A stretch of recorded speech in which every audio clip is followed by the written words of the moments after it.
I have a long-term mental illness. I have schizoaffective disorder. This is characterized by psychosis, delusions, seeing things that aren't there, hearing voices that aren't there, mood swings, depression, and crippling anxiety. I've had this illness for about 27 years. One of the biggest problems with having this illness is effectively it's invisible. So consequently people look at you and they think that you're fine, but of course you're not. Another difficulty with the illness is that you can quite often live your life in a state of chaos.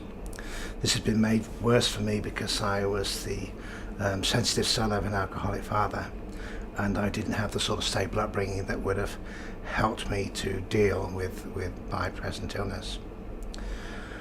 I have over the years had all sorts of therapies and all sorts of treatments. I've had electric shock treatment, I've had cognitive behavioural therapy, I've done mindfulness therapy, I've had most of the medication available.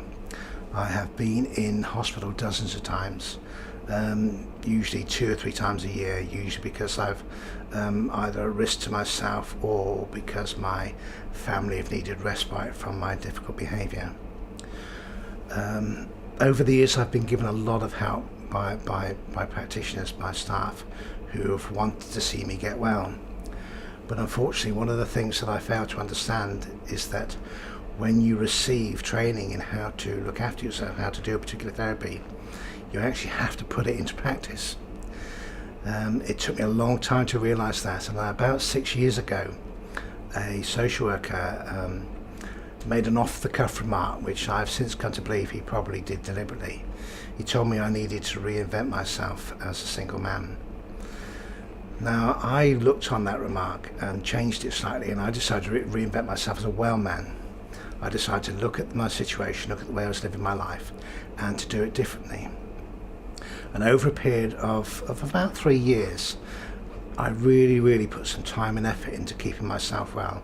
I did a lot of research. I started applying an understanding of the therapies that I'd received. Now, I started doing something called cognitive behavioural therapy, and I started using that to control the delusions and hallucinations. When I first started, it was taking 5 or 6 hours a day to get some semblance of normality. But after several months, maybe even a year, I got to the point where I could get some sort of control within maybe 10-15 minutes. This left me in the position where I could start reducing my medication. Now, I don't recommend people reduce their medication casually, but I did it under the supervision of my GP. And what that allowed me to do was to move away from the side effects and the sedation which is actually caused by very powerful medication. And it enabled me to have a better quality of life because I could now have a real life, the same life that everybody else has. Instead of being medicated for 16 hours a day, I was now able to function at a much higher level. Over a period of time, I realised that there was more things that I needed to do to keep myself well than just the obvious. I realised that there were places that I couldn't go, people that I couldn't mix with, things that I couldn't do, quite often because they were distressing or they reminded me of bad things in my past.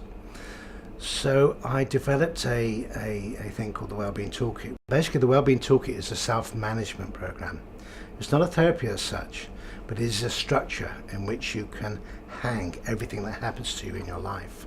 The various sections in it, some of it's about what makes you happy, some of it's about what motivates you, some of it's about how you deal with things when things are getting difficult. But I look at it from a different point of view. Instead of setting people goals, I let people make their own statements. Instead of saying what I'm going to do in the first month is, what I say is, what I want to do now is, what I want to do soon is, what I want to do eventually is. And instead of asking people to actually do a particular activity, I ask them to say, what makes me happy is. Because by actually making those statements, people look at their own lives and they think, what is it that I actually want from my life? I look at it a bit like dealing with a young child. If you say to a young child, what is it you actually want to do? And they'll say, oh, I don't know. Where do you want to go? I don't know.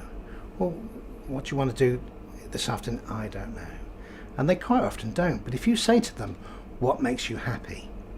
They'll think about, say, maybe ice cream. Where do you want to go for your ice cream? The beach. When do you want to go to the beach? This afternoon. So you go from I don't know to exactly what they know. Now the good thing about that is that for people who are perhaps unwell, have got long-term mental health problems or physical health problems, a lot of their problem is that they don't really understand how it is they feel about things. They can't create any structure to their life.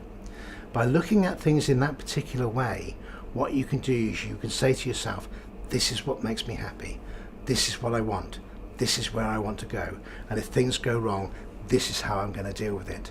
And effectively you create what I like to think of as a self-help manual, a maintenance manual for you.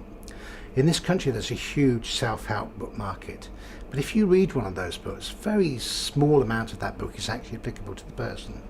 But if you write your own in the form of a wellbeing toolkit, what you effectively do is write only the things in there that you need to see at the appropriate moment to actually keep you well or to overcome particular difficulty.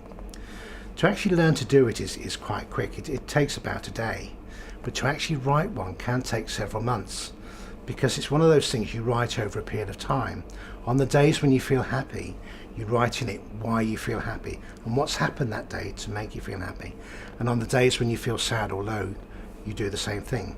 And then you reflect back on it and look at things, well, this made me unhappy, I won't do that again. This made me happy, I will do it more often. So hopefully you get to the point where you have a defining structure, a story of you, something that keeps you well when things are going tough.